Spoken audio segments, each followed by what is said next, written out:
What is going on, ladies and gentlemen? Welcome back to Auto Auction Rebuilds. Today, we're back working on my 1988 Ford Mustang GT, my Foxbody. It's been giving us so many problems, and I think we are finally on the right track to get it fixed. I'm hoping by the end of this video, we will have almost everything wrong with it taken care of. But before that, let me give you a sneak peek at some of the new cars. Now, I showed you guys last night, but it just looks so much better in the daytime. Of course, it's a gloomy, nasty day today. I did leave it out last night. I didn't think we were going to get anything. We ended up with snow, rain, ice. As you can see, it's all gone now. Poor car ended up sitting out and getting wet. I know some of you guys are just going to hate me for it. But here it is, my 1972 Chevrolet Chevelle. I had a lot of people comment on this car because it was in yesterday's video for just a moment. You guys saw the red wheels, the red rallies, and a lot of you said, whoever painted those rallies had no taste. Horrible car, horrible wheels. I know. It is it is what it is, man. Personally, I like it because all the rally wheels I've ever seen are like the gray color. I think the red pops, man. It's almost exactly the same color as the car. I think it looks great. It really pops. We're going to be doing a video on this hopefully this weekend. I'm waiting to take it out and drive it until the sun comes out and it's not wet or rainy or anything. I really want to take this out and be able to do a nice solid review video on it. Hopefully everything turns out well, because this was not cheap. Okay, this was not one of those really cheap $10,000-$12,000 cars like the old Ford Galaxy over there. Okay, this car actually cost me a little bit of money. Of course, the door doesn't want to close. Freezing cold out here. Okay, over here we've got the '66 Ford Galaxy. I've got an update to this because I told you it was going up for auction today, and it did. And are you guys ready to hear what this car brought? I am excited to tell you that this car did not sell. As usual with me, this car did not sell. So, you know, I bought this car for, I don't know, something like $10,000. I'll have to go back and look and see exactly what I paid for it. But, you know, I ended up paying somewhere around $1,000 for these wheels. These are not, it's not super expensive wheels. I mean, they're not cheap either. They're American Racing. And these are like OEM style wheels for the car. The tires, I probably paid another $400 or $500 for the tires. So I probably got $1,500 in tires. I got $3,000 in paint. So there's $4,500 just in tires, wheels, and paint, not including the purchase price of the car, which, as I said, I'm pretty sure we've got to be close to $15,000 all in on this unit. So I thought, I mean, seriously, I looked at it and I thought, you know, if this was me bidding on this car, what would I bid on it? And honestly, looking as good as it does, I would probably have no issues. I don't know, I'd probably do 13. I'd probably go up to 13,000 on this car if I was bidding against somebody. Oh, you know what? I paid $8,500 for the car. Never mind. I thought I paid 10 grand for it. I thought I paid more for this. No kidding. I just pulled it up, and well, I'll show you guys here in just a second, but view vehicle details. Here it is right here. So I won this car for $8,500. That's not bad. That's not bad. So I've got about $12,500 or so into it, which isn't awful. I put it up today, starting bid at $9,700. I thought surely this thing, and I'm not kidding you guys, I drove this thing everywhere. This is an actual cruiser. Runs, drives, absolutely great. I've shown you guys the underside of the car. Had a little bit of rust in the quarters, a little bit on the bottoms of the doors, and a tad bit in the rockers. But I mean, for the most part, the car is rust-free. Pans are solid. Trunk pan is solid. It's a solid cruising driving car. $9,700 starting bid. I was looking to get about 12 out of it, and I'm here to tell you, I didn't get a single bid on this car at $9,700 for a solid running and driving 352 Galaxy 500. Okay, I had to take a phone call. It was my pathology report from the biopsies I got from my intestines, my stomach, and all that good stuff. And I'm happy to report that my pathology shows everything is good. I'm fine. I don't have any cancer. There's nothing at all to worry about. I am healthy. so this has been a really good day so far. In case you've missed it, we do have an 01 Mercedes G500 with a conversion kit to make it look like a newer AMG. This thing we're going to get working on probably tomorrow, because we're going to get in on the 88 Mustang GT today. So I want to get in on this one tomorrow and see if we can't figure out where our parasitic drain is. We do have a draw that will kill the battery if you leave this thing sitting over a couple days. Battery goes completely dead on it, and then it wreaks all kinds of havoc when you jump start it. It's all pissed off. Here's what I did, because I have this, and I also just purchased a S65 AMG, and it's supposed to be here today. What I did is I went and I spent about $1,700 on a computer with special Mercedes-Benz software. This is not like a scan tool, a generic scan tool. This is the actual Star software, but it's, I don't know, it's called Accentry or something like that. Zentry, I don't remember. But anyway, it's not cheap. It comes with special cables and everything to connect to these things and do proper diagnostics. And it even gives you flow charts and everything to help you properly go through them. I thought it was worth the money for, if we're going to be buying these cars, it's probably important that, you know, we have the tools to properly diagnose them. So hopefully the S65 gets here today and I can do just a short video of that before we get out of here. Of course, the Generally is still here. I still don't ever drive it. The Ram, it's got to go in for service. Trailer brakes are not functioning properly on it. It's due for an oil change. It's first oil change and tire rotation because it's at almost 6,000 miles. So I think that is almost everything that we have out here. I'm really disappointed in the Galaxy. Really, I mean, this is a bad time of the year to be trying to sell hot rods anyway. Like, nobody's going to be out driving their hot rods. I will. Here soon, I'm going to be driving this one.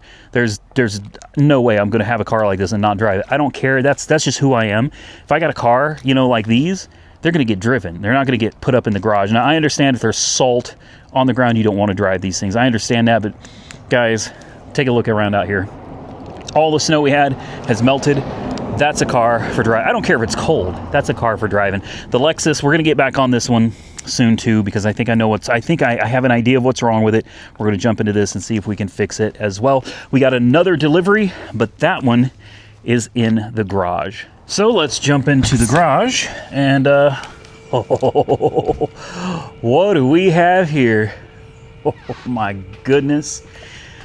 Are you serious right now? You guys remember, I've been telling you for quite a while that I was waiting on the first giveaway car on the channel to show up. Let me turn this this loud, obnoxious thing off. It sounds horrible, but it keeps the shop heated. I've got two of them, and they do a great job keeping things heated in here. I told you guys I was getting I've been waiting on a C5 Corvette for the channel to do my first giveaway. So here it is. It's got 59,000 miles on the odometer. Obviously, convertible, custom wrap, custom seats, custom interior, manual transmission, LS1. I've been waiting on this thing forever. I bought this over a month ago, and it just never showed up. Every time it was supposed to be here, something else happened, something else happened, something else happened.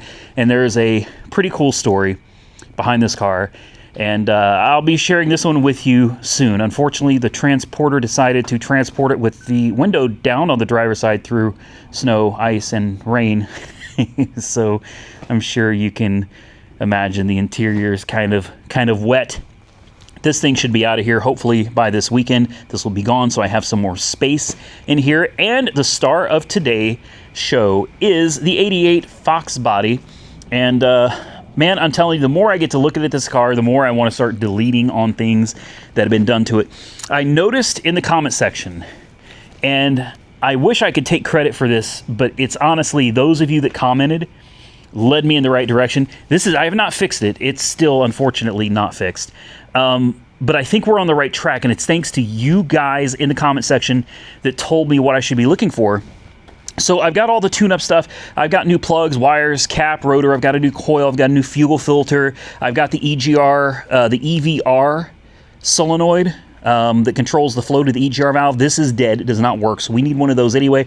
Probably worth taking the EGR valve off and just having a look, making sure nothing is plugged up in there also. That's all worth doing. The parts cannon on the ignition system is something that needs to be done because this car, it's been well taken care of, obviously. The car is actually in pretty damn good shape for being from 1988. But there are a few things that concern me with it, and the whole ignition system is just in terrible, terrible condition. So these are things we needed to do anyway. We're going to delete the BBK. I've got the new, it's all here. I'm going to try to do it all in this video. We got the new BBK airbox, or we got the new old school original airbox. We're going to pull the BBK off of it. as well. And we're going to reset the timing probably to about 12 degrees. That seems to be where everybody recommends this car sits at. So there's quite a bit to get to in this video. But here's something you guys told me. Let's see if it'll do it first. I came out here with my BW100 cleaner, and I took apart the salt and pepper shakers, cleaned all the terminals, the connectors. Those are notorious for causing running problems, stumbling and everything. But here's what's crazy, all right? And it's not that I didn't notice it, it's just for some reason it didn't click in my head until people in the comments were all screaming at me, Randy, the car seems to start running like crap when you turn on the headlights. You hear the difference? Now, let's turn off the radio because the radio actually gets a lot of feedback. In fact, maybe if I turn it on, maybe you can hear it. Let's see. Let's turn on the headlights. It's not, there it is. Hear it?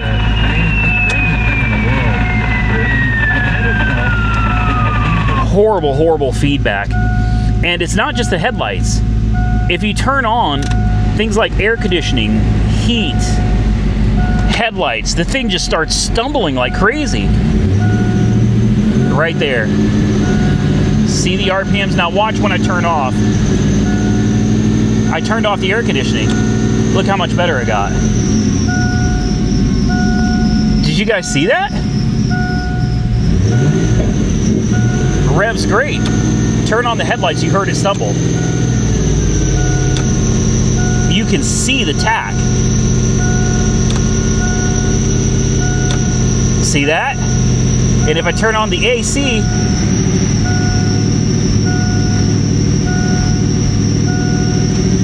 but as soon as you turn it all off,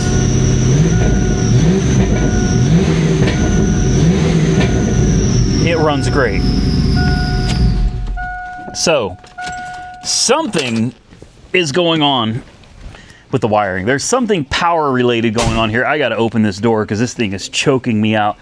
I'd love to get this thing on the lift and find out if it has catalytic converters. Whew. Wow. So, Nick came out here with me last night. We screwed around with this thing for a little bit, trying to figure out what it could be. You know, I'm checking the battery terminals. The positive terminal is broken, but I mean, I think it's still got a solid enough connection. That's not a problem. Somebody went overkill on positive and ground wires. And we got a big old ground wire right here running straight to the alternator. We got another ground wire right here that runs straight to the body. So we're definitely getting grounds from the battery to the engine and from the battery to the body of the car. And I checked just to double check, but we got good grounds, guys. Positive, somebody put a ginormous honking power wire over the alternator. The alternator on this is a 3rd gen alternator. This is a pretty regular upgrade for these cars.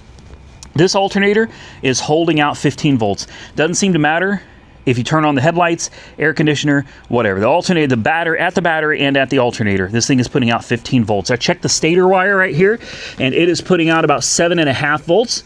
That's normal, and we know it's working because it's activating the voltage regulator. So we know that this should be working. But here's something I don't like. I don't like this butt connector. I just don't. I prefer solder over a butt connector. So I want to redo this just in case we're having an issue with the stator wire right here. Next, as we get into this, we've got electrical tape and there is metal sticking out of the back of this wire. I don't know what this metal is, but I'm pretty sure we've got voltage going through here, and it's right there. There is metal and some kind of a connector stuck together in this wire. And it's let's see, we got a green and a yellow wire, and somebody has done some splicing and electrical taping. So we need to get in there and find out what they did. Next, we've got these wires that go presumably to the starter, 2 of them, pretty good size, orange and yellow. Somebody has put electrical tape on these as well, and I think they've used some pretty shoddy connectors. So I'm going to need to get into that also. And I think if we can clean all of this up, I'm hopeful anyway, that if we clean up these connections, use solder, and do this properly, that maybe we can eliminate this. Because what I'm thinking is maybe somehow we're introducing noise into the system. There's something backfeeding, and I also wouldn't be surprised if it's these aftermarket headlights with these aftermarket LEDs, all this aftermarket crap going on right here. Somebody has also cut into the wiring on this as well, as you can see, and they did not do a good job on the connectors. All right, these are not very well done. So I'd like to get in here and rip these out and figure out what's going on here. Maybe something's backfeeding through. I don't think so, though, because it does the same thing if you turn on the air conditioning. As soon as there's a load placed on the system, that's when it starts acting a fool. And that just takes me back to the alternator, man. Like, everything is telling me I need to check the alternator. If that doesn't fix it, and I want to do the headlights anyway, but if that doesn't fix it, I think maybe it'll be time to jump into the kick panel in here. Maybe get into where the computer lives, which should be, if I remember right, it's hiding. Yeah, it's hiding back here. This just pulls out. You take the screw out, pop it up, pull this out. The computer hides back there. We'll need to check the case to make sure that the computer has a good ground, and then it'll be probably time to put the voltmeter onto the constant power and accessory power to the computer and see if we're getting some kind of a voltage drop when the headlights and the air conditioning are turned on. So there's where I'm at on this. I'm going to jump into it. I don't think you guys really need to watch me take out an old air intake. So I'm just going to kind of jump in here and start messing around with things, and we'll come back when I feel like there's something worth showing. All right, and this is exactly why I don't like these aftermarket air filters. I get it, man. You can tune the car and you can get a few more horsepower out of them and, you know, all that good stuff. And they look cool, right? Chrome and blue. Of course, you can't see this because this sits low, man. This sits like down here. Easy to suck up water. And that's exactly what it had been doing. Let me show you guys. It's going to be maybe a little difficult here, but sit and stay. Let me show you. Take a look at the rust in there. Do you see all that? This thing was definitely pooling and sucking up water. And I know a lot of you are going to get mad because I'm sitting magnets on my paint. I don't care about the paint. We're getting this car repainted, so I'm not worried about that. But let me show you the original factory air intake. This is the silencer. This part goes exactly where this filter used to go, okay? It goes behind the fender. You can see the hole for it right there, that giant oval.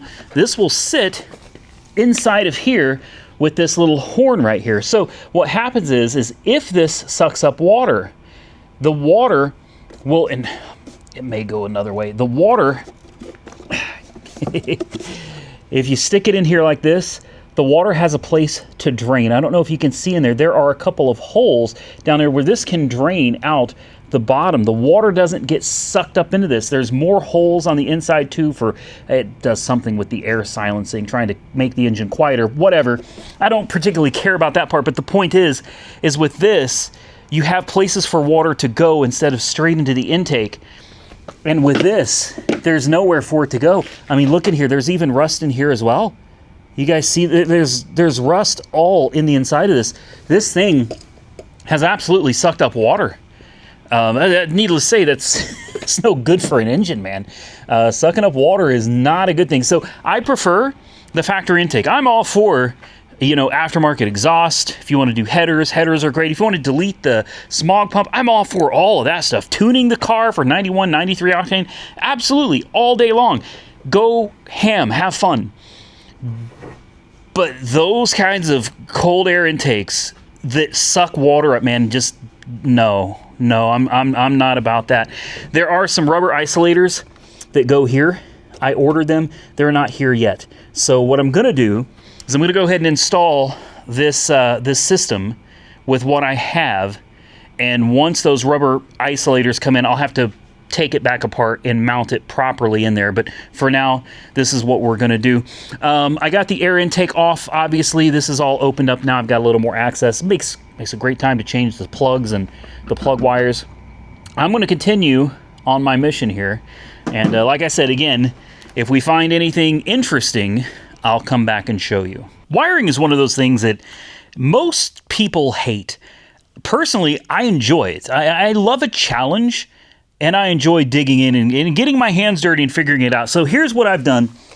This is all the extra wiring that does not belong in this car. That is wiring that is not factory.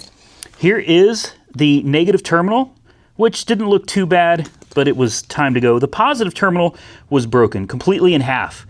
Something melted. Something went very wrong here, and that led me to digging in a little bit further. First, let me show you my wiring. I hacked off. All of this is crap that came out of the car. Extra wiring for the stator that we didn't need anymore. That's all gone now. This can all come out. And I cleaned it up. I think the wiring looks a lot better. We don't have giant wires moving from the battery all the way over here anymore. This is my wiring, and everything is soldered properly, and then I double and sometimes even triple went over it with some good old 3M vinyl electrical tape. So everything over here is done and put back the way it's supposed to be. Same thing with my terminals. We have these all redone the way they're supposed to be. However, I knew there was something wrong over here, and I found a ground wire here that is bubbled and in crispy shape.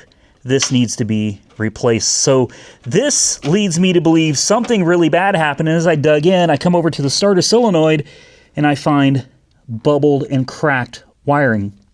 What does this green wire go to? I don't know. It is wide open and it is burnt. I mean, it is burnt to a complete crisp. I don't know what the green wire goes to, but it leads down into the engine bay. It is in a fusible link. That's what this giant bulb is right here. This is a fusible link that runs into two wires. Guess what color they are? Black and orange. And the other one is like a brown wire. You want to know what else is black and orange? You can't see it because I've taped it all up. But let me tell you what else is black and orange. These two wires that go to the positive lead of the starter, these are black and orange wires. So it leads me thinking that green wire must be like a lead back from the alternator back into the starter solenoid, and this thing is fried, man. I mean, this is fried. Unfortunately, I don't have another fusible link, and that looks like it's a pretty thick one right there. So that's probably going to be. I wish I knew. I'm going to have to look into it. I mean, that's a big fusible link. That thing's got to be at least 40 amps, maybe 50, maybe even more. And the problem could be, it's possible that the problem is this third gen alternator probably puts out way more juice as far as amperes go than the original alternator. The alternator in this from the factory was probably something like a 60 amp or something. I don't know, a 60 amp, 70 amp, something like that, maybe even less. This one is probably 100, maybe even 150 amp, and you're trying to push that back through the exact same wire. And it's got me thinking, is it possible that this fried wire could be the reason we're having feedback into the system? And then what about all those extra wires they added? Did they add those because this thing tried to catch on fire? Yeah. Well, there's only one way to find out. I've got all the stuff sitting up here. I think everything is connected that needs to be connected. I'm going to keep a really close eye on that green wire. I say, let's try to fire it up. I don't know if the keys are in it or not. Of course not. The keys aren't on it either? No. Perfect. Let me find the keys, and I ain't gonna lie, I'm pretty nervous about firing this thing up because obviously something had gone really, really wrong, and that's got me exceptionally concerned. Let's see if we can blow something up here. There might be a reason. All of that was hooked up. Headlights. Let's leave it on. Let's come over here and just check.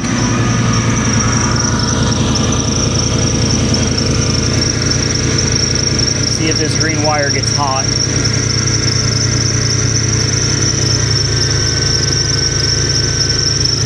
Nothing yet. Terminal's still good too. All right. I'm honestly expecting it to do the exact same thing it did before.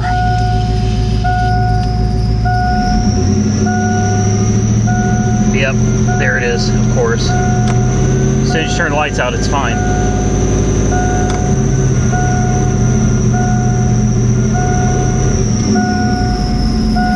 But why? That's the question. Why?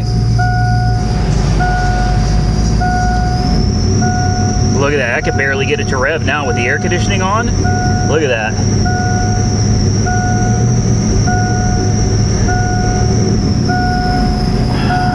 The question is, what is going on? We've got a voltage drop somewhere, guys. Ah. Bingo. Bingo. Bingo. That wire is getting hot. Let's throw a negative lead right here. Come on. I don't have time to play these games, man. Yeah, we got to shut this off. This is overheating. This wire is getting really, really hot. Bingo!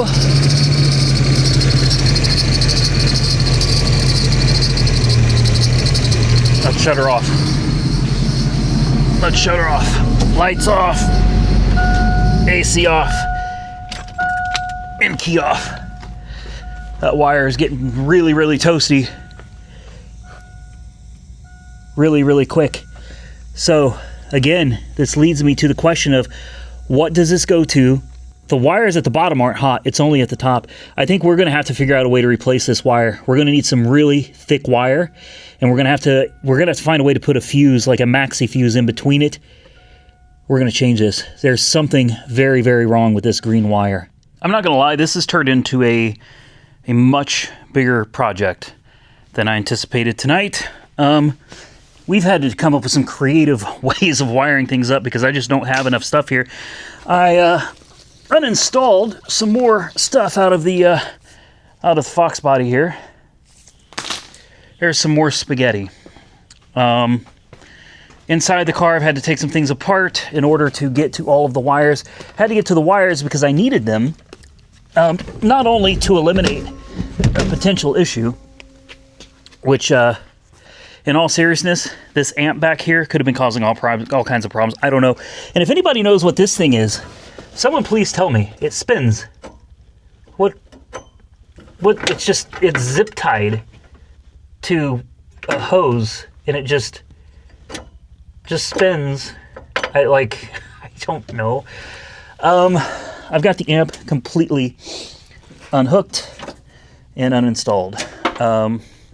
So the amp is out of the equation in case it was creating any kind of feedback as well, which I'm not sure. It could, maybe it was, maybe it wasn't. I don't know. Here's what I had to do for now. What I found is that the orange and black wire, as we already figured, goes to the alternator.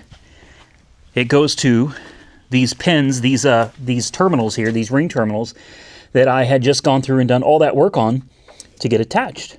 Well, now we have eliminated those completely, and now we're going with a 4-gauge wire, which is the recommended size. Thankfully, some of the installation wire for the stereo equipment was 4-gauge. We got the proper size ring terminals already on them.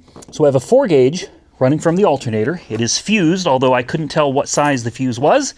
It comes across over into the fuse, and then it runs over to the solenoid. Solenoid goes back to the battery, 12.72 volts. This is the best I can do tonight with the stuff that I have, because there is literally an installation kit for this 3G alternator upgrade, and this person did not do it right. Okay, this is all supposed to be running back to the solenoid. So all I can do now is fire it up and hope that nothing catches on fire. That's always fun. Oh great, no keys again. I'm forever losing the keys, to this car. I'm really, really hopeful that the battery is going to charge and we're not going to catch anything on fire. Oh, nope, it's not charging. Well, it doesn't necessarily mean that it's not charging. It means that the wire that tells the car whether it's charging or not. Oh no, she's not charging. Absolutely not. And you know what that means? That means our fuse in there is blown. Perfect. Perfect. That's exactly what that means. It means the fuse is blown. I didn't test it. I just stuck it in there hoping for the best. Let's take off the negative battery terminal here. I doubt I have a fuse that looks anything like that. We're going to try it again with those ring terminals connected back to the alternator. Maybe there's something in there that sends a signal to activate the voltage regulator. I don't know. Bingo. That's what it was. Oh.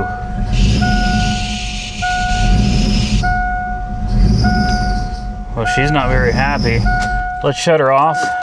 Let's make sure we don't have anything smoking from under the hood, because that is not how it was running before. No. Nothing is hot. Everything seems fine. Now it's just running like crap.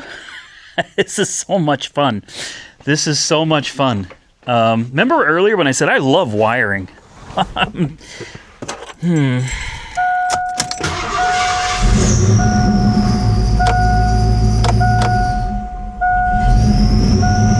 No, look at that.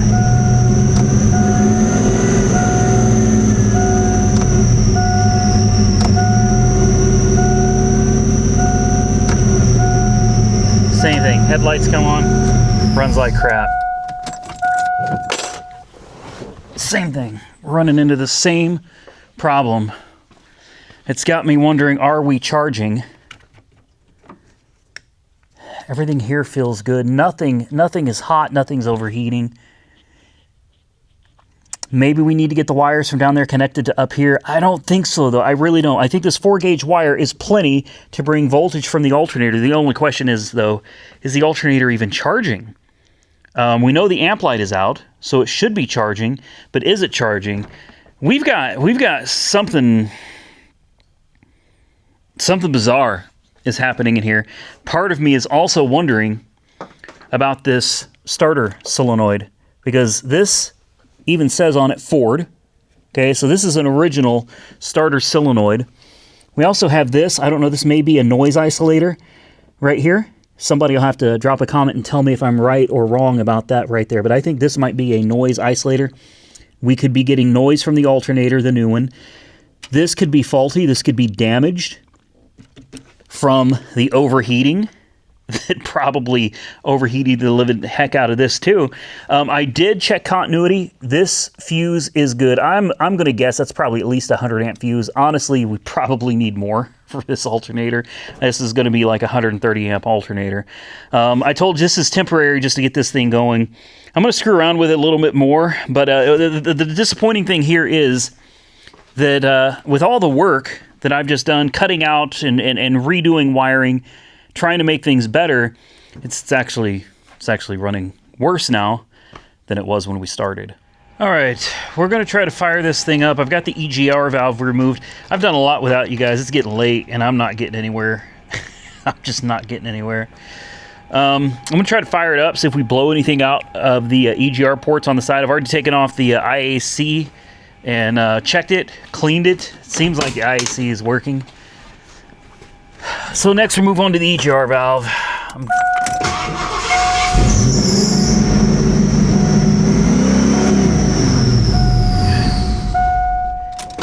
Boy, she didn't like that, did she?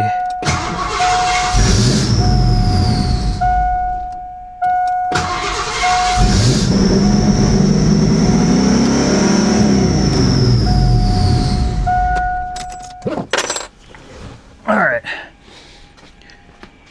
If there was anything in there to get blown out, it should have come out by now. Let's see if there's anything down here. EGR valve does appear to be working. It don't look like anything came out of that. Are you kidding me? No. Man, I feel like we are just chasing our freaking tails here. We're going to try again and again and again. I'm not going to stay here all night, though, guys. I've replaced the EGR solenoid. I think they call it the EVR solenoid. I replaced that, cleaned up the connectors, took off the EGR valve, made sure it worked, made sure it held vacuum, and it does. Cleaned out the EGR valve.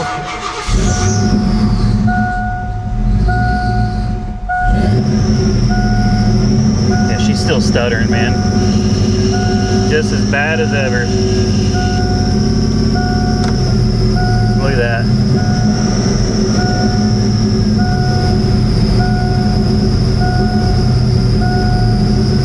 That's horrible.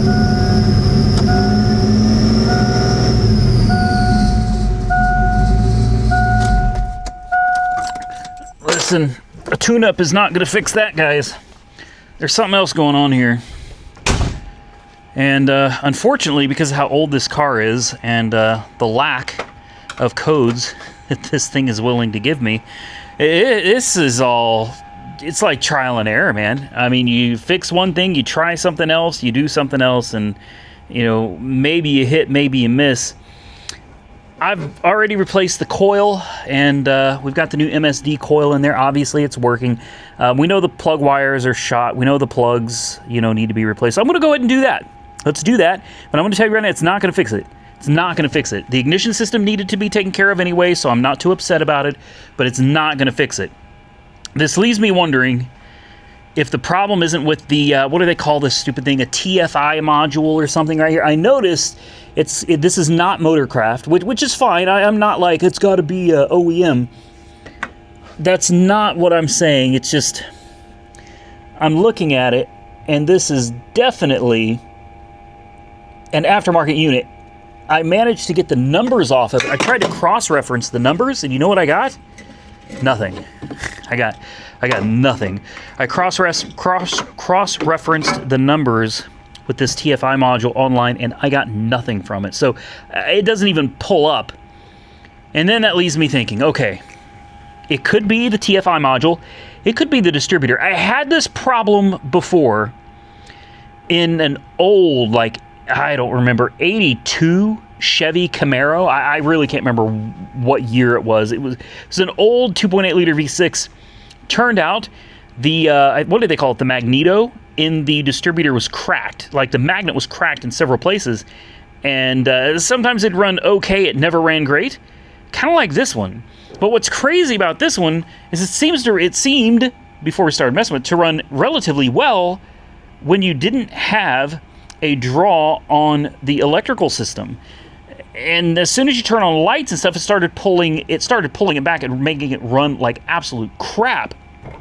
So here's where I'm at. I'm going to go ahead and do all this real quick. I'm going to knock all this out. And I know the air intake isn't on. This is not a mass airflow sensor car, guys. So don't worry about it. We can run a smoke test. Maybe we have a massive vacuum leak somewhere. That would absolutely cause this. That would be my next step after doing the tune-up. If the tune-up doesn't fix it, which we know it won't, the next step would be a smoke test. If we don't see any obvious vacuum leaks from a smoke test, I think my next step is going to be replacing the entire distributor. I'm pretty sure you've got to pull the distributor out to get to this TFI module anyway. So at that point, you might as well just buy another distributor and replace it and call it done. If you guys have any ideas, definitely drop your comments below, because I'm needing a hand here, guys. I need somebody's help. I'm running out of patience, and I'm running out of time for tonight. Even the light is dying on me here. We've got a lot done. I just don't know if it's going to be enough. Honestly, I think we all know that the tune-up is not going to fix this problem. So we now have new plugs, gap to, I think, 55,000, something like that. New cap, new rotor, new coil. We did a bunch of wiring. Clean the EGR valve, clean the IAC. And I just don't think this is going to make any difference. I should probably try to be a little more excited. I'm just not. There's the old plugs. You know, they look like they were running very, very rich. Very rich. Plugs don't look particularly old, just not gapped properly. So let's see what happens.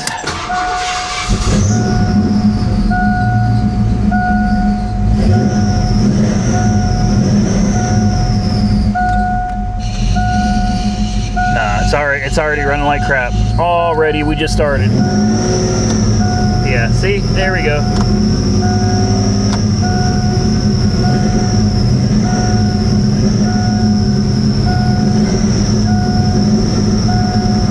Look at that. That's awful.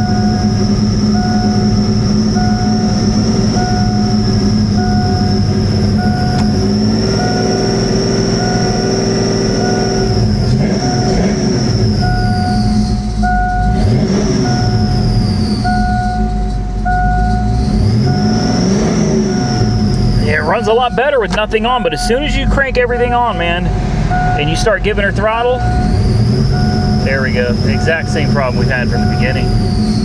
Exact same problem we have had from the beginning. Nothing has changed. Nothing like going through and doing a whole bunch of work, and it's all for nothing. We figured it though, didn't we? I mean, here's the other 4 spark plugs right here. They all pretty much look like this, covered in black soot. I mean, these things are super rich.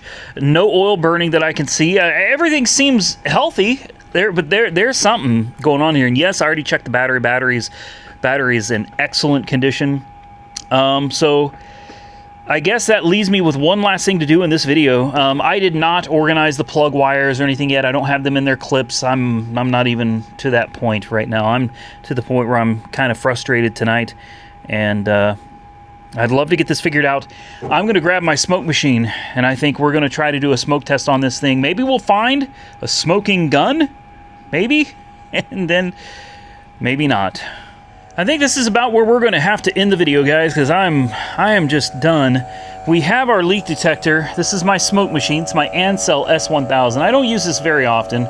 Rarely do I need to, but when it comes to doing a smoke test, this is the tool for the job right here. It comes with the bladder also, kind of like a air thing. You know, you can shove this in your gas tank. That's what this is really made for. Then you pump it up and you can check for evap leaks as well. It's got all kinds of different sizes. It's basically a one size fits almost all type of scenario. So what I've done is you got to block off your throttle body, obviously. So I put a glove over the throttle body opening. And what I found is we have smoke. You see that? Look at that smoke. Oh yeah, you know where that's coming from? That's coming from the EGR valve. Now remember, we checked the EGR valve, right? EGR valve was fine, wasn't it? EGR valve is absolutely leaking, and any vacuum leak on this car that's a speed density car is going to cause all kinds of problems. So we definitely have an issue with the EGR valve. Now I've checked everywhere else and I found one other leak. I don't know if it's still leaking and it's really hard to see, but the PCV valve was not shoved all the way into the intake, man, wherever it sits. I think it sits in the back of the intake. It's really kind of a pain. I don't even think you guys can, no, you guys, I don't think you guys are going to be able to see it. Anyway, it sits back here somewhere. I just don't, oh crap. It's right here, I think. Where is it? Where did it go? Right there. My finger's on it right there. Again, I don't know if you guys could even see it because my hands are in the way, but right here, that's the PCV valve. It was leaking profusely. It is not leaking anymore. So the only leak that I could find in this intake is coming from right here.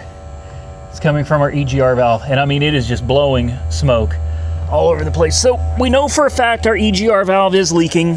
So that's the next part on my list, I guess. And if you're interested in getting one of these for yourself, I'm going to put a link to this down below. This thing has been great. You fill it with baby oil. Let's cue the Diddy jokes. All right. You fill it with baby oil. Your fill port is right here. Just go grab you some just regular old baby oil. I'll show you the stuff that I... Let me show you the baby oil that I use, ladies and gentlemen. I've had a lot of people ask me, why do you have so much baby oil on your shelf? Well, I bought this all at the same time. This is, it's just Johnson & Johnson baby oil. Locks up to 10 times more moisture. Anyway, there it is right there. I will find you guys some baby oil, and I'll put it in the description box down below, along with the Ansel S1000. That is where we're at, ladies and gentlemen. We are to the point, I'm just going to take off tonight. My shop is an absolute wreck. The car is not fixed. I've got things just strewn everywhere. I'm tired. It has been a long day fighting this car. This is one of the things that I hate the most about Fox bodies. Now, if you're a Fox body pro, like you're an expert at Fox bodies, you probably could come in here, have this thing figured out in no time. I'm not a Fox body pro. I love these cars. I think they look great when they're running properly. even without 400 horsepower, okay, with only 215 horsepower. These things are actually a lot of fun. I really enjoy them. There's lots of great mods out there. There's so much you can do with these cars, or you can just drive them as they are and enjoy them. And that's kind of what I prefer to do. I do plan on putting an exhaust on this if I can get it right. That's a big if right now. I will have to come back and I'll have to organize my plug wires because I don't want them looking like this, and I'll have to tidy some things up under the hood, make it look better. I will go get that EGR valve ordered today. Hopefully I can get it pretty quickly. I need to get a new belt. I need to get a new tensioner pulley, maybe the whole tensioner. This thing is making horrible, horrible noises. I think the pulley is just, the bearings are going bad. I'll get a new belt. There's a lot of little things I got to get for it, but ultimately, guys, if we can't get this thing running right, then what's the point? I can honestly understand why someone gave up on it. I can understand why they let it go, because if I'm being completely honest with you right now, I'm not far from it myself, and I'm a little peeved. It's not the car's fault. This is how it was designed. This is how it was made. You know, it's not like the car is doing this on purpose to try to piss people off. It's just the nature of the beast here, man. It's very frustrating to spend. God, I've been out here at least 8 hours tinkering on this car, and at the end of the day, everything that I've done, everything that we've accomplished has really accomplished absolutely nothing. The car doesn't want to throw codes, so you can't really. The car is not telling me what's wrong with it, so we're resorting to all of these little, test here and there, trying to figure out what is going on. Will the EGR valve fix it? I have my doubts. I do. I have my doubts. Something in me is telling me that you're looking at the problem right there. I think the problem is either the TFI module or it's the distributor.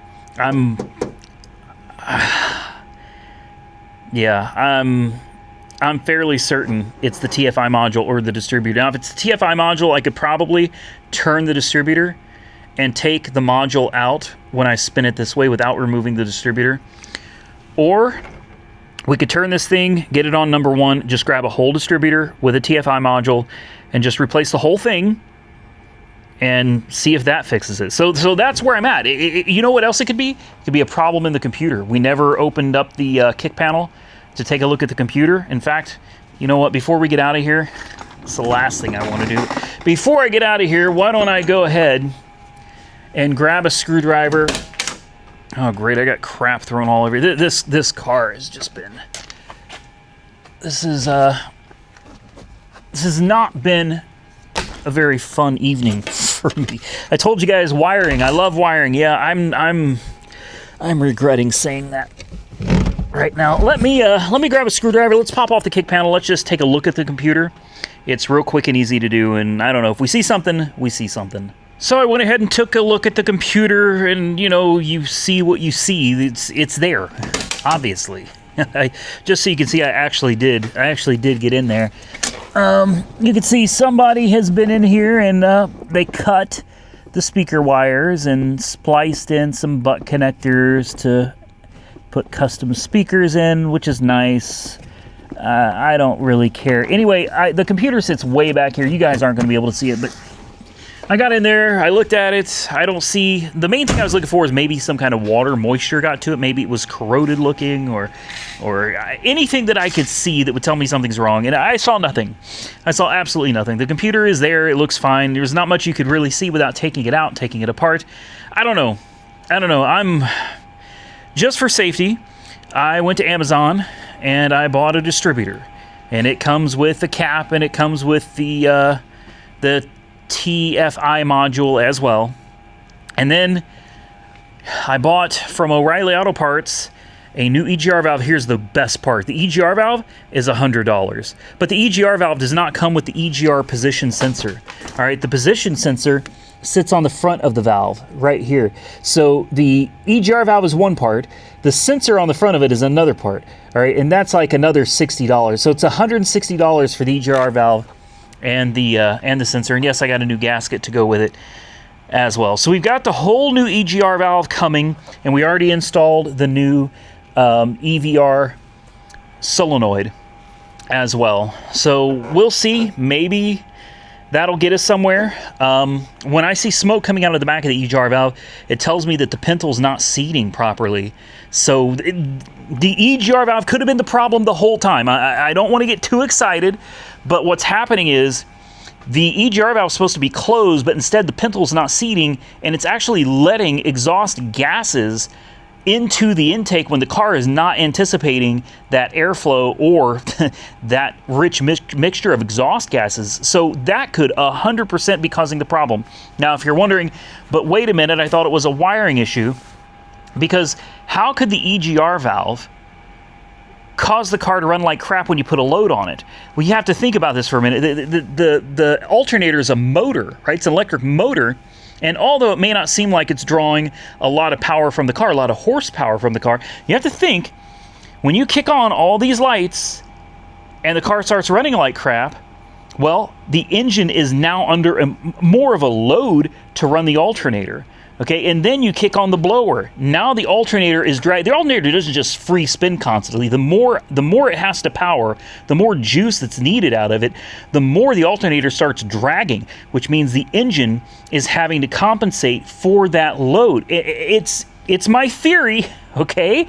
I'm not a Foxbody expert, but it is my theory that this whole thing could possibly be because of a leaking EGR valve. We'll find out. We're going to come back in another video. These parts should be in, I don't know, probably on Monday. I think all the parts are going to be here somewhere around Monday. So we'll come back to this car, and I bought the distributor just as a Hail Mary, just in case. I will not put it on unless this does not fix it. Then I'll throw the whole distributor. We're not going to bother with taking pieces off. We're going to put the whole damn distributor in and just call it. Also, just for safety, bought an idle air control valve with the new gasket as well. Again, I don't think we need it. These are parts that I will not use unless nothing else works. And we're starting with the EGR valve, and then we will move on from there. As far as I'm concerned, with this car having somewhere around 118,000 miles on it, it is probably time to replace the idle air control valve. It is definitely time to replace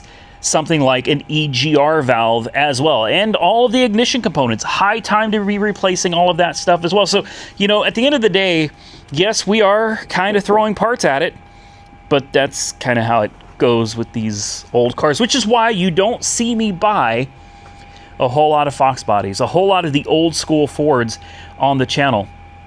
They are such a pain in the backside for me, because I just am not knowledgeable enough to know what to look for every time I have a different symptom. There are guys and gals out there that, you know, as soon as this car does something, boom, they'd be like, I know what it is, and they'd probably have it figured out. That's not me. And without diagnostic equipment, you're kind of left in the dark here, man. Like you're really just sitting here kind of guessing, and I hate doing that. But we're gonna come back. I've got a positive attitude about it. I think maybe, possibly, we figured out what it is. I'm excited to get the parts, and I'm excited to see if when we put on the new EGR valve, if that fixes it. Because if we can get this thing running right, then hopefully in the next video we can ditch the ugly headlights. I've got the new parts right here. We've got new buckets. I've got all new hardware. We've got the new gaskets, the new seals and everything. I've got the new lights over there. I got new light bulbs, everything. I'm ready.